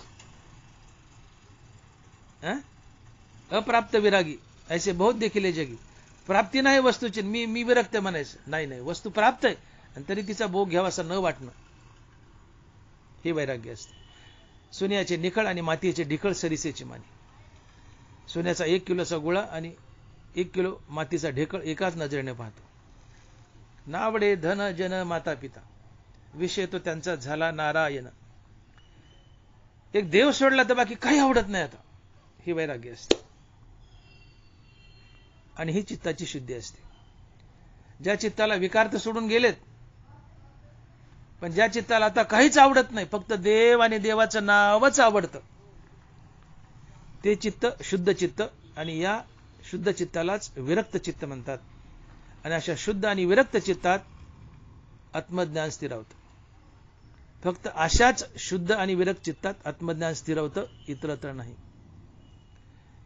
मोक्ष देईल ज्ञान इथं किर नाही आण, परी ते थारे ऐसे मन शुद्ध व्हावे. आणि म्हणून चित्ताची शुद्धी करायची. आत्मज्ञान फक्त शुद्ध चित्तात स्थिरावतं आणि हे आत्मज्ञान तुम्हाला मोक्ष मिळवून देतं, देवाची प्राप्ती करून देतं. म्हणून तुम्हाला तुमचं चित्त शुद्ध करायचं. म्हणून तुकोबाराया दंडवत घालतात की तुमच्या पाया पडतो बाबांनो, साष्टांग दंडवत आहे, तुम्ही तुमचं चित्त शुद्ध करा. का तर आत्मज्ञान फक्त शुद्ध चित्तातच स्थिरावतं, अशुद्ध चित्तात नाही. आत्मज्ञान फक्त शुद्ध चित्तातच स्थिरावतं आणि आत्मज्ञान मोक्षाची प्राप्ती करून देतं. म्हणून तुम्ही तुमचं चित्त शुद्ध करा, हा तुकोबारायांचा आग्रह आहे. तुकोबाराज बोलले तुका म्हणे चित्त करा रे निर्मळ, येऊन गोपाळ राहे तिथं. निर्मळ चित्त, शुद्ध चित्त म्हणजे एकच. चित्ताला विकार सोडून गेले म्हणजे चित्त शुद्ध झालं, निर्मळ झालं. आणि आता या चित्ताला इतर काहीच आवडत नाही, संसारी वस्तू भोग, फक्त देवच आवडतो. असं चित्त निर्मळ असतंय, असं चित्त शुद्ध असतंय. आणि अशा निर्मळ चित्तात देव येऊन राहतो, आत्मज्ञान स्थिरावतं. आणि म्हणून तुका म्हणे चित्त करा रे निर्मळ, येऊन गोपाळ राहे तिथं. मोक्ष देईल ज्ञान इथं किर नाही आण, प्रीती थारे ऐसे मन शुद्ध व्हावे. अर्थात निर्मळ चित्तात, विरक्त चित्तात, शुद्ध चित्तात आत्मज्ञान स्थिरावतं आणि तुम्हाला देवाची प्राप्ती होते. म्हणून तुम्ही तुमचं चित्त शुद्ध करा, हा तुकोबारायाचा आग्रह आहे, हट्ट आहे. मग आता चित्त कशाने शुद्ध करायचं? चित्त कशाने शुद्ध करायचं याचं उत्तर ज्ञानोबा देतात की चित्त कशाने शुद्ध करावं. ज्ञानोबा बोलले मनशुद्धीचे मार्गी, मन आणि चित्त एकच. चित्त शुद्ध करायचे कशाने शुद्ध करावं? ज्ञानोबा बोलतात मनशुद्धीचे मार्गी, विजयी व्हावे वेगी, तरी त्याने कर्मे सबळा लागी अळसू नकीचे. चित्ताची मनाची शुद्धी करायची कशाने होते? मनशुद्धीचे मार्गी, विजयी व्हावे वेगी, त्याने कर्मे सबळा लागी अळसू नकीचे. तीर्थे बाह्य मळू शाळे, कर्मे अभ्यंतर उजळे. म्हणून कर्मे जाण निर्मळे सत्कर्मचे. तीर्थे बाह्य मळू शाळे, कर्मे अभ्यंतर उजळे. म्हणून कर्मे जाण निर्मळे सत्कर्म. म्हणून तीर्थे जाण निर्मळे सत्कर्मचे. तीर्थे बाह्य मळू शाळे, कर्मे अभ्यंतर उजळे. म्हणून तीर्थे जाण निर्मळे सत्कर्मचे. ज्ञानोबा जे कर्म ईश्वरार्पण बुद्धीने केलं जातं, जे कर्म देवाची पूजा म्हणून केलं जातं, जे कर्म फलाची आशा टाकून केलं जातं, अशा कर्मानं मनाची शुद्धी लवकर होते. आणि ते कर्म करताना त्या कर्माला हरिनामाची संगती दिली जाते. जे कर्म करताना हरिनामाची संगती दिली जाते ते कर्म भगवंताला अर्पण होतं. आणि या दोन्ही प्रक्रियेने मनाची शुद्धी लवकर होते. अर्थात तुम्ही आपलं विहित कर्म करा, तुमच्या वाट्याला आलेलं कर्म करा, आणि ते कर्म देवाची पूजा म्हणून करा. मग हे कर्म देवाची पूजा ठरावी यासाठी त्या कर्माला हरिनामाची संगती द्या. ते कर्म दिव्य बनतं, देवाला अर्पण होतं आणि देवाची पूजा ठरते. आणि म्हणून निष्काम कर्म अधिक निष्काम हरिनाम बरोबर भक्ती. आणि म्हणून स्वकर्माचे चोकाळी मज पूजा करुणी भली, तेने प्रसादे आकळी ज्ञाननिष्ठेते. त्या सर्वात्मका ईश्वरा स्वकर्म कुसुमाची वीरा, पूजा केली होय अपारा तोषा लागी. आपलं प्रत्येक कर्म देवाची पूजा म्हणून करा. आणि हे कर्म देवाची पूजा ठरावी, ते देवाला अर्पण व्हावं यासाठी त्या कर्माला हरिनामाची संगती द्या. आपलं कर्म ईश्वरार्पण बुद्धीनं करा. सकाळी उठल्यापासून रात्री झोपेपर्यंत आपलं प्रत्येक कर्म कर्माभिमानाने फलेच्या टाकून कर्तव्य आणि प्रभुपूजा समजून ईश्वराप्रित्यर्थ आणि ईश्वरार्पण बुद्धीनं करा. असं फलत्यागयुक्त केलेलं कर्म ही देवाची पूजा असते. तात्पर्य आपलं प्रत्येक कर्म देवाची पूजा म्हणून करा. आणि हे कर्म देवाची पूजा ठरावी, देवाला अर्पण व्हावं, यासाठी याला हरिनामाची संगती द्या. ते कर्म देवाला अर्पण होतं, ते कर्म देवाची पूजा ठरते आणि या कर्माच्या पूजेने ईश्वर संतुष्ट होतो आणि त्या बदल्यात तुम्हाला वैराग्य देतो आणि या वैराग्याने देव भेटतो. ते हे विषय वैराग्य जे आत्मलाभाचे भाग्य येणे ब्रह्मानंदा योग्य जीव होते. कारण वैराग्य ही अंतकरणाची शुद्धी असते. येणे वैराग्य दशे ईश्वराचे वेद वसे सर्व ही नावडे जैसे वात होय. म्हणून ये पूजे रिजलेने आत्माराजे वैराग्य सिद्धी देजे पसायतया. अर्थात आपलं प्रत्येक कर्म हरिनाम घेत घेत केलं तर ते कर्म देवाला अर्पण होतं, ते कर्म देवाची पूजा ठरतं. या पूजेने देव प्रसन्न होतो, त्या बदल्यात तुम्हाला वैराग्य देतो, या वैराग्याने तुम्हाला देवाचा वेद लागतो आणि तुम्हाला देवाची प्राप्ती होते. आणि ही जी विरक्ती आहे तुमच्या जीवनात, निष्काम कर्मामुळे निष्काम हरिनामामुळे विरक्ती आली, तुम्हाला प्रसाद म्हणून विरक्ती दिली, ही विरक्ती म्हणजे शुद्ध चित्त असतं आणि या शुद्ध चित्तात आत्मज्ञान स्थिरावतं. आणि म्हणून निष्काम कर्म आणि निष्काम हरिनाम हे चित्तशुद्धीचं सर्वात मोठं प्रबल साधन आहे. मनशुद्धीचे मार्गी विजयी व्हावे वेगी, त्याने कर्मे सबळा लागी अळसू न कीजे. अर्थात निष्काम कर्म आणि निष्काम हरिनाम हे चित्तशुद्धीचं मनशुद्धीचं सर्वात मोठं साधन आहे. आपलं प्रत्येक कर्म देवाची पूजा म्हणून करा आणि ती देवाची पूजा ठरावी, यासाठी त्याला हरिनामाची संगती द्या. ते कर्म देवाला अर्पण होईल, देवाची पूजा ठरेल आणि या पूजेने संतुष्ट होऊन देव तुम्हाला वैराग्य देईल. अर्थात तुमचं चित्त विरक्त करेल, तुमचे विकार घालवेल आणि चित्ताची विरक्ती म्हणजे त्या चित्ताला विकार सोडून गेले आणि ही चित्ताची विरक्ती ही चित्ताची शुद्धी असते. आणि अशा शुद्ध चित्तात किंवा विरक्त चित्तातच आत्मज्ञान स्थिरावतं आणि हे आत्मज्ञान तुम्हाला भगवंताची प्राप्ती करून देतं, मोक्ष मिळवून देतं, पुढे संतही बनवतं.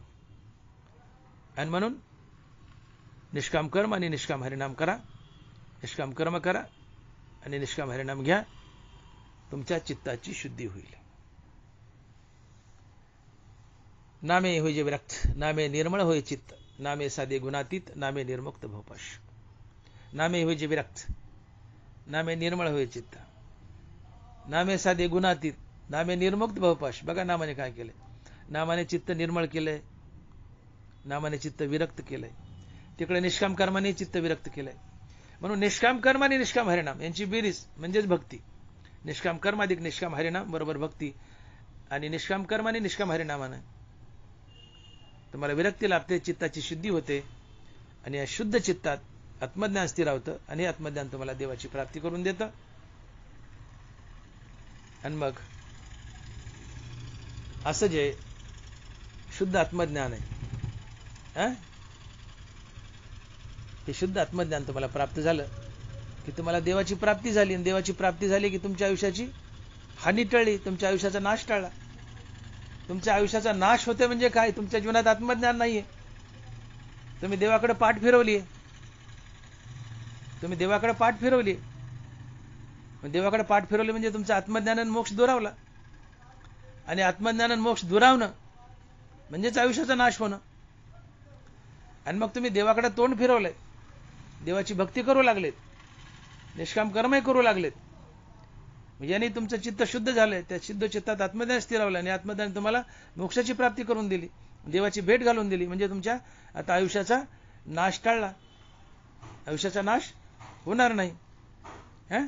तात्पर्य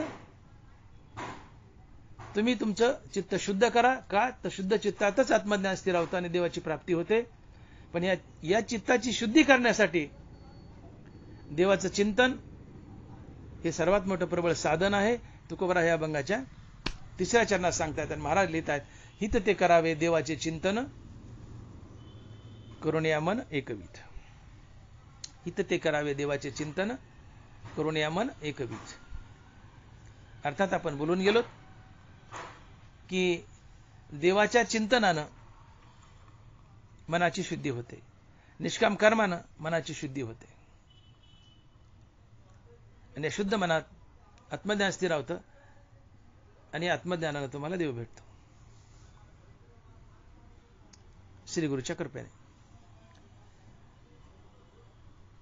तात्पर्य, देवाच्या चिंतनानं आणि निष्काम कर्मानं तुमच्या मनाची शुद्धी होते.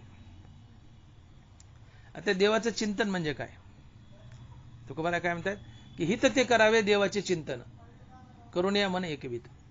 हे देवाचं चिंतन म्हणजे काय? तर चिंतन म्हणजे ध्यान, आणि ध्यान म्हणजे आपल्या चित्ताची एकाग्रता. हे समीकरण लक्षात घ्या. चिंतन म्हणजे ध्यान, आणि ध्यान म्हणजे आपल्या चित्ताची एकाग्रता. अर्थात चित्त एकाग्र करून जे नामस्मरण घेतलं जातं त्याला चिंतन म्हणतात. तुकोबारा हेच सांगतायत की हित ते करावे देवाचे चिंतन करून या मन एकविध. तुम्ही मन एकविध करा, जसं ठाईचं बैसुनी करा एकचित्त, आवडी अनंत आळवावा. फायदा काय? सुखी येतो घरा नारायण. तर करून या मन एकविध. मन एकविध करा म्हणजे एकाग्र करा. मनात भगवंताच्या नामाशिवाय दुसरा विचार येऊच देऊ नका. सगळं विसरा, फक्त देव आणि देवाचं नाव मनात धारण करा. हो, करून या मन एकविध. आता बोलण्याचे नाही देवाविन काही. असं एकाग्र चित्त करा आणि एकाग्र चित्तानं देवाचं नामस्मरण करा. हे देवाचं चिंतन असतंय, आणि देवाच्या अशा चिंतनानं तुमचं चित्त शुद्ध होतं, आणि शुद्ध चित्तात आत्मज्ञान स्थिर राहतं, आणि श्री गुरुच्या कृपेने आम्हाला देवाची प्राप्ती होते, मोक्ष मिळतो. हे आमचं हित असते, हे आमचं खरं हित असते. आणि म्हणून नामस्मरणानं चित्त शुद्ध होतं, शुद्ध चित्तात आत्मज्ञान स्थिर राहतं, आत्मज्ञानानं देव भेटतो. हे आमचं खरं हित असतंय. आणि म्हणून तुकोबारा म्हणतात की हित ते करावे देवाचे चिंतन करून या मन एकविध. हित ते करावे देवाचे चिंतन करून या मन एकविध. आमचं हित आम्हाला कळावं. मी बोलून गेलो की आमचं हित काय, की देवाने प्रश्न विचारला की तुला इतका सुंदर नरदेह दिलाय, त्याचं काय चीज केलंस, तू काय हित केलं. मी बोलून गेलो की त्या माणसाने पोटाला हात लावला, ते म्हणला पोट भरलं, लेकरबाळ पैदा केले, घरं बांधले. देव म्हणाले हे तर कुत्रे मांजरं करतात, चिमण्या करतात, डुकरं करतात, तू त्यांच्यापेक्षा काय वेगळं केलंय? याच्यात तुझं काय हित आहे? तिथं जनावर करतात, तुला मनुष्य देह मिळालाय. तू नारायण साध ना. मनुष्य देह तरी साधी नारायण, नाहीतरी हीन पशुवने. मनुष्य जन्म मिळाला तर नारायणाची प्राप्ती करता यावी, हे आमचं हित आहे. आणि मग हे हित कशानं साधता येतं? तर देवाच्या चिंतनाला. तुम्ही देवाचं चिंतन करा, अर्थात मन एकविध करून एकाग्र चित्तानं देवाचं नामस्मरण करा. यानं काय होईल? तुमच्या चित्ताची शुद्धी होईल. चित्त शुद्ध झालं म्हणजे विकार सोडून गेले. या शुद्ध चित्तात आत्मज्ञान स्थिरावेल, आणि मग तुम्हाला श्री गुरुच्या कृपेने या आत्मज्ञानानं तुम्हाला मोक्ष मिळेल, देवाची प्राप्ती होईल. पुढे तुम्ही संत बनाल, आणि ह्या मोक्ष मिळणं, संतपद मिळणं, हे आमचं खरं हित असते. इथे आमच्या आयुष्याचा नाश थांबला. आम्ही मोक्षाच्या दिशेने गेलो, आम्हाला मोक्ष मिळाला, आमच्या आयुष्याचा, उर्वरित आयुष्याचा फायदा झाला. पण आम्ही देवाकडे पाठ फिरवली, मोक्षाकडे पाठ फिरवली, हरिनामाकडे पाठ फिरवली, विषय भोगातच चरत राहिलो, नश्वर वस्तूच्या संग्रहात आयुष्य खर्च केलं, द्रव्यार्जनात आयुष्य खर्च केलं, पद आणि प्रसिद्धीत आयुष्य खर्च केलं, तर आमच्या आयुष्याचा नाश झाला. मग तुकोबारा म्हणतात इथून मागचं गेलं ते गेलं, ते विसरा, ते टाका. इथून पुढच्या तरी आयुष्याचा नाश करू नका. त्यासाठी मुखानं देवाच्या नामाचं चिंतन करा, निष्काम कर्म करा. फायदा काय होईल? चित्ताची शुद्धी होईल. या शुद्ध चित्तात आत्मज्ञान स्थिरावेल. हे आत्मज्ञान तुम्हाला देवाची प्राप्ती करून देईल, आणि देवाची प्राप्ती हेच आमचं खरं हित असतंय. आणि म्हणून देवाचं चिंतन करा आणि म्हणून महाराज म्हणतात हित ते करावे देवाचे चिंतन करून या मन एकविध. हित ते करावे देवाचे चिंतन करून या मन एकविध. आता महाराज म्हणतात मी फार वेळ झालो बोलतोय, तुम्हाला सांगतोय, उपदेश करतोय की एखादा व्यापारी असतो, तो व्यापारी व्यापार का करतो? एखादा व्यावसायिक असतो, धंद्यावाला असतो, तो धंदा का करतो? व्यवसाय का करतो? तर त्यातून आम्हाला पुरेसा नफा मिळावा आणि व्यवसायातून नफा मिळणं हे आमचं हित असते. धंद्याच्या हद्दीपर्यंत, परमार्थात नाही, धंद्याच्या हद्दीपर्यंत. तुम्ही धंदा करतायत, व्यवसाय करतायत, व्यापार करतायत आणि त्यात तुम्हाला सारखा तोटाच होत गेला, तुमचं हित झालं का? नाही ना, अहित झालं. व्यवसायामधून तुम्हाला नफा मिळावा हे तुमचं हित आहे. तसं मनुष्य जन्माला आलात तर या शरीराच्या सहाय्याने तुम्ही तुमचं काहीतरी हित करून घ्यावं. मी तुम्हाला काय फार शिकू म्हणले शहाणपणा, किती बार सांगू? जसा व्यापारी व्यापार करून त्या व्यापारातून नफा मिळवतो आणि आपलं हित करतो, तसे शरीर आहे, या शरीरातून काही नफा मिळवा आणि आपलं हित करून घ्या. हे तुकोबार आपल्या अभंगाच्या 4थ्या चरणात सांगतात आणि महाराज लिहितात की तुका म्हणे हित होय तो व्यापार करा काय फार शिकवावे. तुका म्हणे हित होय तो व्यापार करा काय फार शिकवावे.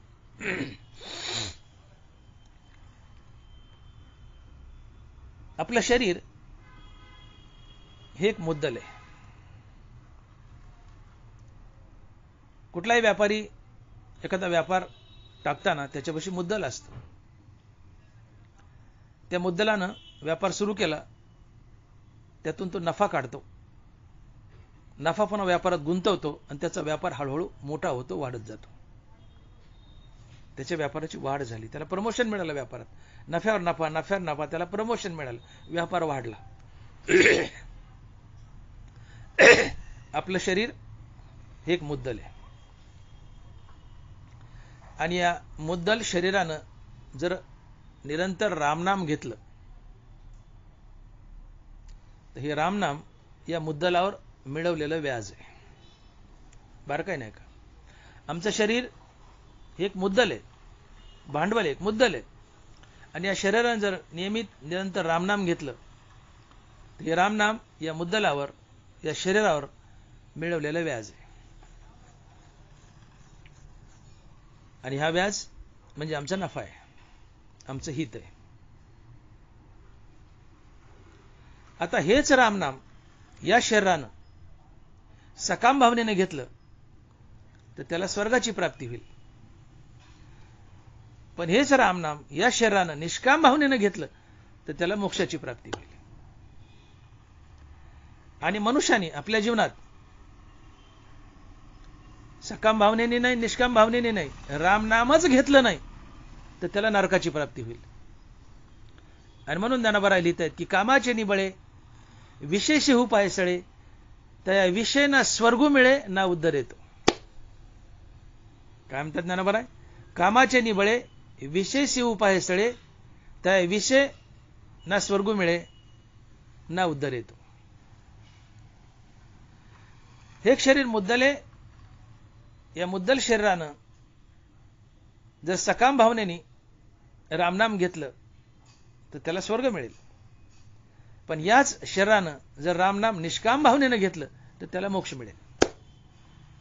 पण या शरीरानं रामनाम सकामय नाही, निष्काम नाही, कोणत्याच भावने नाही, अर्थात रामनामच घेतलं नाही तर तो सरळ नरकाला जाईल. आणि तो सरळ नरकाला जाणं हा आयुष्याचा नाश असतो. नका करू नाश आयुष्याचा, नका करू नाश आयुष्याचा, आता तरी पुढे हाची उपदेश, आता तरी पुढे हाची उपदेश, नका करू नाश आयुष्याचा, नका करू नाश आयुष्याचा. बाबांनो, तुम्ही तुमच्या आयुष्याचा नाश करू नका. तुम्ही रामनाम घ्या, निष्काम कर्म करा, तुमचं आयुष्य सत्कारणी लागेल, तुम्हाला देव भेटेल. आणि म्हणून तुकवार म्हटलं की जन्मा येऊनी काय केले तुवा मुद्दल गमावले. जन्मा येऊनी काय केले तुवा मुद्दल गमावले. मी बोलून गेलो पुन्हा एकदा सांगतो. तुकोबराय काय म्हणतात की जन्मायोनी काय केले तू मुद्दल गमावले. मुद्दल गमावलं म्हणजे नरकाला जाणं, आयुष्याचा नाश करणं. मी पुन्हा सांगतो की शरीर एक मुद्दल आहे. या शरीरानं जर सकाम भावनेने रामनाम घेतलं मनुष्य स्वर्गाला जाईल. या शरीरानं निष्काम भावनेने रामनाम घेतलं मनुष्य मोक्षाला जाईल. पण या शरीरानं सकामाने निष्कामाने कोणत्याच भावनेने रामनामच घेतलं नाही तर तो सरळ नरकाला जाईल. याला तुकोबाराय म्हणतात की जन्मा येऊन काय केले तू मुद्दल गमावले. मुद्दल गमावले. एखाद्या सावकाराने एखाद्याला पैसे दिले आणि समोरचा लबाड निघाला, व्याज तर दिलं नाही पण मुद्दलही बुडवलं. मग सावकार पाय पडतोय, बाबा राहिलं व्याज पण मुद्दल तरी दे. मग थोडंफार मुद्दल किंवा सगळं मुद्दल मिळतं, सौदा तुटतो, व्याज बुडायला. मग या मनुष्य जन्माला आलोय, आम्हाला राहिलं व्याज मिळायचं. रामनाम हे व्याज आहे. या रामनामानं सकामतेने घेतलं तर स्वर्ग आहे, निष्कामतेने घेतलं तर मोक्ष आहे. पण आम्ही निरंतर रामनाम घेतलं तर सकाम भावनेने घेतलं तर स्वर्ग आहे, निरंतर रामनाम निष्काम भावनेने घेतलं तर मोक्ष आहे. पण निरंतर रामनाम नाही घेण्यात आलं तर किमान मधून मधून तर रामनाम घ्या. म्हणजे या रामनामाने मुद्दल नरदेह तरी तुम्हाला मिळेल, अन्यथा तुम्ही नरकाला जाल. जन्मायोनी काय केले तू मुद्दल गमावले. मुद्दा लक्षात आला. शरीर एक मुद्दल आहे. या शरीराने घेतलेलं रामनाम हे एक व्याज आहे. निरंतर रामनाम घेतले पण सकाम भावनेने घेतले स्वर्गाला जाल. निरंतर रामनाम घेतले पण निष्काम भावनेने घेतले मोक्षाला जाल. पण कधी कधी रामनाम घेतले स्वर्ग मोक्ष मिळणार नाही, पुन्हा मनुष्य जन्म मिळेल. कधी कधी रामनाम घेतले मनुष्य जन्म मिळेल. पण कधीच रामनाम घेतलं नाही नरकाला जाल. स्वर्ग आणि मोक्ष आणि उद्धार तर लांब राहिला, नरकाला जाल. याला ज्ञानाबाई म्हणतात कामाचे निबळे विशेषी उपाय सळे, त्या विषय ना स्वर्ग मिळे ना उद्धार येतो.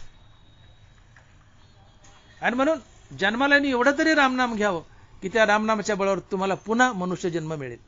इतकं तरी रामनाम घ्यावं. आणि रामनामच नाही घेतलं तुम्ही नरकाला जाल. नरकाला जाणं म्हणजे मुद्दल गमावणं. याला तुकोबाराय म्हणतात आयुष्याचा नाश होणं. अहो एवढं तरी रामनाम घ्या किंवा एवढं तरी चांगलं वागा ना की पुन्हा आम्हाला मनुष्य जन्म मिळावं, पुन्हा मनुष्य जन्म मिळावा. एवढं तरी सत्कर्म करा, एवढं तरी रामनाम घ्या ना. पण सत्कर्म केले नाही, रामनामच घेतलं नाही तर मनुष्य जन्मही मिळत नाही, आम्ही नरकाला जातो. कामाचे निबळे विशेषी उपाय सळे, त्या विषय ना स्वर्ग मिळे ना उद्धार येतो. तुम्ही रामनामच घेतलं नाही तर स्वर्ग नाही, मोक्ष नाही आणि पुन्हा मुद्दल मनुष्य जन्म नाही. जन्मायोनी काय केले तो मुद्दल गमावले. रामनामच घेतलं नाही तर पुन्हा मनुष्य जन्म नाही, स्वर्ग आणि मोक्ष तर सोडाच, तुम्ही नरकाला जाता. हा आयुष्याचा नाश असतो. मग या आयुष्याचा नाश होऊ नये यासाठी काय करायचं. या शरीररूपी मुद्दलावर, या शरीररूपी मुद्दलानं घेतलेलं रामनाम हे व्याज आहे. निरंतर रामनाम घेतलं पण सकाम भावनेने स्वर्गाला जाल. निरंतर रामनाम घेतलं पण निष्काम भावनेने मोक्षाला जाल. पण कधी मध्ये रामनाम घेतलं मनुष्य जन्म मिळेल, कधीच घेतलं नाही नरकाला जाल. मग निरंतर रामनाम घ्या ना, निष्काम भावनेने घ्या ना, मोक्षाला जाल. याला तुकोबाराय म्हणतात तुका म्हणे हित होय तो व्यापार, करा काय शिकवावे. करा काय फार शिकवावे. तुका म्हणे हित होय तो व्यापार. की बाबानो एखादा व्यापारी धंदा टाकतो, धंदा टाकल्यानंतर त्या धंद्यातून खूप नफा काढतो. अर्थात इमानदारीने, जोडणे धन उत्तम व्यवहार आहे, इमानदारीनेच नफा काढतो. नफ्याने आपला विकास करून घेतो, नफ्याने विकास करून घेतो, धंदा वाढतो. व्यवसायातून नफा मिळवला हे त्याचं हित आहे. तसं शरीररूपी व्यवसायानं यांनी रामनाम घेतलंय या शरीरानं. हे रामनाम या शरीरानं निरंतर घेतलंय, निष्काम घेतलंय तर देव भेटतो. व्यापाऱ्याचा पैसा मिळाला हा नफा आहे. आम्हाला निरंतर रामनामानं देव भेटलाय हा शरीररूपी व्यापाराचा नफा आहे आणि हे आमचं हित आहे. आणि म्हणून तुकोबाराय म्हणतात की तुका म्हणे हित होय तो व्यापार, करा काय फार शिकवावे. अरे फार शिकवायची गरज काय म्हणले तुम्हाला. फार सांगायची गरज नाही. हे शरीर आहे, हे मुद्दल आहे, याला निरंतर रामनाम घ्यायला हवा, निष्काम भावनेने घ्यायला हवा. तुम्हाला देव भेटेल. देव भेटणं हा आमचा नफा आहे, हे आमचं हित आहे. तुका म्हणे हित होय तो व्यापार, करा काय फार शिकवावे. एक बाई होती, तिच्याजवळ फक्त 8 आण्याचं भांडवल होतं. उदाहरण सांगतो, आपला वेळ संपत आला. 8 आण्याचं भांडवल होतं. तिने रोज बाजारात जावं, त्या 8 आण्याची भाजी घ्यावी आणि ती दामदुपटीने विकावी आणि 8 आण्याचे 16 आणे करावेत. घरी यावं, वर आलेला 8 आण्याचा नफा घर खर्चात खर्च करावा, उरलेले 8 आणे तसेच ठेवावेत. पुन्हा दुसऱ्या दिवशी बाजारात जावं, 8 आण्याची भाजी घ्यावी, 8 आण्याचे 16 आणे करावेत, आलेले वरचे 8 आणे घरात खर्चावेत, पुन्हा 8 आणे ठेवावेत. पुन्हा दुसऱ्या दिवशी बाजारात जावं, 8 आण्याची भाजी घ्यावी, 16 आणे करावेत, दामदुपटीने विकावं. हा तिचा क्रम खूप दिवस चालला.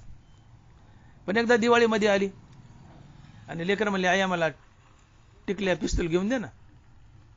आता मायाच्या पोटी तिने 1 आण्याचा टिकल्यान पिस्तूल घेऊन दिला. आता 8 आण्यातून 1 आना गेला, खाली किती उरले? 7 आणे. दुसऱ्या दिवशी बाजारात गेली, 7 आण्याची भाजी घेतली, दामदुपटीने विकली. तिचा नियम दामदुपटीने विकायचं. 7 आण्याचे किती झाले? 14 आणे. 14 आण्यातून घरी आले, 8 आणे खर्चायचे, हा नियम. 8 आणे गेले, 14तून 8 गेले, खाली उरले 6. पुन्हा 6 आणे घेतली, दुसऱ्या दिवशी बाजारात गेली, दामदुपटीने विकले, किती आले? 12 आणे. पुन्हा घरी आली, 12 आण्यातले 8 आणे खर्चले, खाली किती उरले? 4 आणे. पुन्हा 4 आणे गेली, पुन्हा बाजारात गेली दुसऱ्या दिवशी, 4 आण्याचे 8 आणे केले, 8 आणे घरी घेऊन आले, 8 आणे संसारात खर्चले, खाली काय उरलं? 0. जन्मायूने काय केले तुवा मुद्दल गमावले. त्या बाईचं मुद्दल संपलं. तसं तुमचं मुद्दल संपतं. तुमचं मुद्दल संपणं म्हणजे तुम्हाला या मनुष्य देहावर पुन्हा मनुष्य जन्म न मिळणं, म्हणजे तुमचं मुद्दल संपलं. जन्मायूने काय केले तुवा मुद्दल गमावले. मनुष्य जन्म मिळालाय तर पुन्हा मनुष्य जन्म तरी मिळावा. राहिला मोक्ष आणि स्वर्ग, किमान मनुष्य जन्म तरी मिळावा. इतकं तरी हरिनाम घ्या आणि इतकी तरी सत्कर्म करा, पुन्हा मुद्दल मनुष्य जन्म मिळेल. पण सत्कर्म केले नाही, मुखानं नामच घेतलं नाही, तर स्वर्ग आणि मोक्ष तर सोडा, पुन्हा मनुष्य जन्मही सोडा, तुम्ही नरकाला जाल. याला तुकोबारा म्हणतात की जन्मा येऊन काय केले तुला मुद्दल गमावले. या मुद्दल शरीरावर पुन्हा मुद्दल मनुष्य देह तरी मिळावा, इतकं तरी चांगलं वागा आणि हरिनाम घ्या, मनुष्य जन्म मिळेल. पण थोडे चांगले वागले नाही, थोडे हरिनाम घेतलं नाही, तर मुद्दल मनुष्य जन्म तर मिळत नाहीच. स्वर्ग आणि मोक्ष तर सोडाच, तुम्ही सरळ नरकाला जाता. याला तुकोबारा म्हणतात की जन्मा येऊन काय केले तुवा मुद्दल गमावले. आणि हा धंद्यातला घाटा असतो, व्यवसायातला घाटा असतो, हा शरीराचा घाटा आहे. शरीर मिळाले, या शरीराने पुन्हा शरीर तरी मिळावं, हा नफा आहे. पण शरीर मिळाले, या शरीराने पुन्हा शरीरच मिळत नाही, नरकाला जाता, हा या शरीररूपी व्यवसायातला घाटा आहे. मग तुकोबारा म्हणतात की छोट्या नफ्यावर काय समाधान मानता? पुन्हा शरीरावर शरीर काय मिळवता? तुम्ही निरंतर अखंड रामनाम घ्या, निष्काम भावनेने घ्या ना, तुम्हाला मोक्ष मिळेल. आणि मग या शरीर व्यापारातून तुम्हाला फार मोठा नफा झाला, या शरीराने तुम्हाला मोक्ष मिळवून दिला या रामनामाच्या बळावर. हा तुमचा फार मोठा नफा आहे आणि हा फार मोठा नफा तुमचं हित आहे. आणि म्हणले व्यापार, या शरीराचा व्यापार करा ना म्हणले. मग मी तुम्हाला काय शिकवून म्हणले? पुन्हा पुन्हा शरीराचा व्यापार करा, खूप रामनाम घ्या, निष्काम भावनेने घ्या, मोक्ष मिळवा, हा मोठा नफा आहे, हे तुमचं हित आहे. आणि म्हणून तुका म्हणे हित होय तो व्यापार, करा काय फार शिकवावे. विठोबा रखुमाई, जय जय विठोबा रखुमाई, विठोबा रखुमाई, जय जय विठोबा रखुमाई, जय जय विठोबा रखुमाई. आपण अभंगाचा यथामती भावार्थ पाहिलाय. तुकोबाराय म्हणतात, आता तरी पुढे हाची उपदेश, नका करू नाश आयुष्याचा. सकाळच्या पाया माझे दंडवत, आपल्याला चित्त शुद्ध करा. हित ते करावे देवाचे चिंतन, करून या मन एकविध. तुका म्हणे हित होय तो व्यापार, करा काय फार शिकवावे. अर्थात मनुष्य जन्मातून आपलं प्रमोशन हवं. समजा तुम्ही नोकरीचा व्यापार करतायत किंवा बाहेरचा कोणी धंदा एखादा दुकानाचा व्यापार करतो, दुकानदाराची काय इच्छा आहे? व्यापार वाढावा, हा त्याचा नफा आहे किंवा हित आहे. नोकरीला वाटतं प्रमोशन मिळावं, हा त्याचा नफा आहे किंवा हित आहे. तसं मनुष्य जन्मातून आम्हाला प्रमोशन मिळावं, अर्थात आम्ही मुक्त व्हावं, स्वर्ग, जनलोक, तपलोक, महिरलोक, कैलास, वैकुंठ इथं तरी जावं.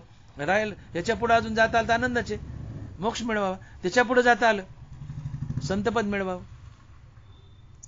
मनुष्य जन्मातून सफल व्यापार करणं म्हणजे मुक्ती मिळवणं, हा सफल व्यापार आहे, हे खरं हित आहे.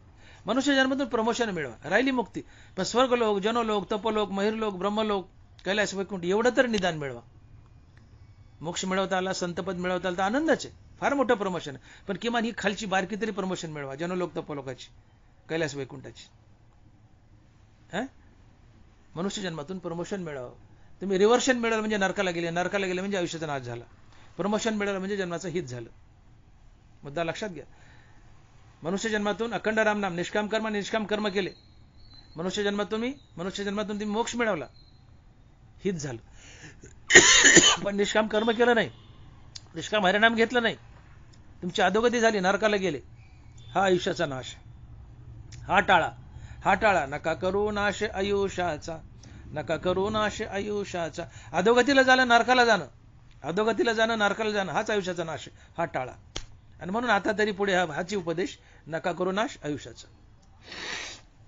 आमचं खरं हित काय, की आम्हाला अशी प्राप्ती व्हावी की त्या प्राप्तीने आम्हाला कधी सोडू नये. देश काळ स्वभावे वेचू जाय न संभवे, ते पद माझे पावे अविनाश तो. बरोबर आहे. देश काळ स्वभावे वेचू जाय न संभवे, ते पद माझे पावे अविनाश तो.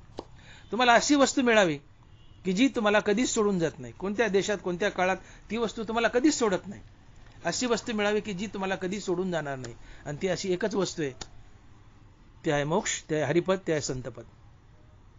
ज्याला ज्ञानोबा म्हणतात की देश काळ स्वभावे वेचू जाय न संभवे, ते पद माझे पावे अविनाश तो. हे मोक्ष आहे, अर्थात आत्मलाभ आहे. आणि आत्मलाभासारखं गोमटं काही नसतं. आत्मलाभासारखे गोमटे काही न देखे. म्हणून भोगविषय की हरिजेना.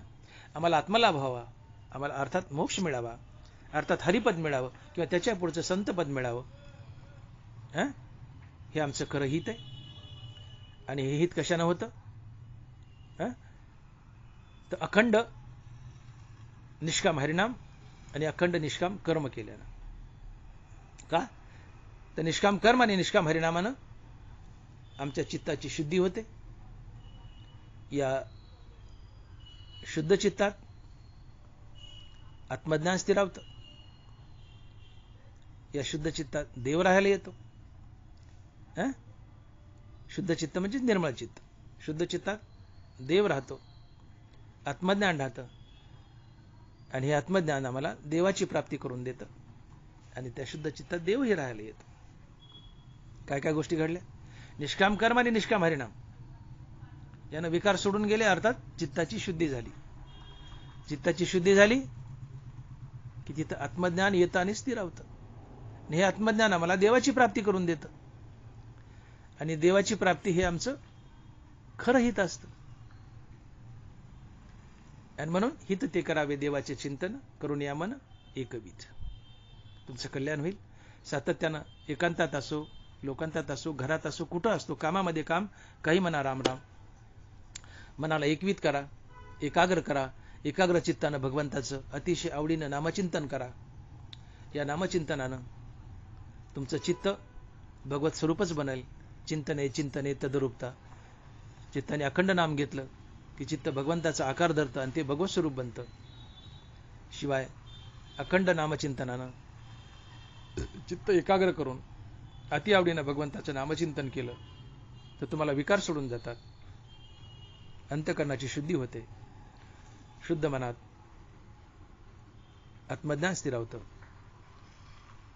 आणि तुम्हाला आत्मज्ञान झालं की श्री गुरुच्या कृपेने भगवंताची प्राप्ती होते. आणि भगवंताची प्राप्ती हे आमचं खरं हित असतं. आणि म्हणून हित ते करावे देवाचे चिंतन, करून या मन एकविध. असा भगवंत आम्हाला प्राप्त झाला की आमचं मागचं आयुष्य नाश पावलं ते पावलंय, इथून पुढचं आयुष्य नाश पावत नाही. आणि मग पुढचं तरी आयुष्य नाश पावू नये यासाठी निष्काम कर्म करा आणि भगवंताचं नामचिंतन करा. आणि तुकोबारा म्हणतात की आता तरी पुढे हाचे उपदेश, नका करू नाश आयुष्याचा. पुंडलिक वरदे हरी विठ्ठल. श्री ज्ञानदेव तुकाराम गोपाल कृष्ण भगवान की जय. माऊली ज्ञानेश्वर महाराज की जय. विठ्ठला विठ्ठला विठ्ठला विठ्ठला विठ्ठला विठ्ठला विठ्ठला.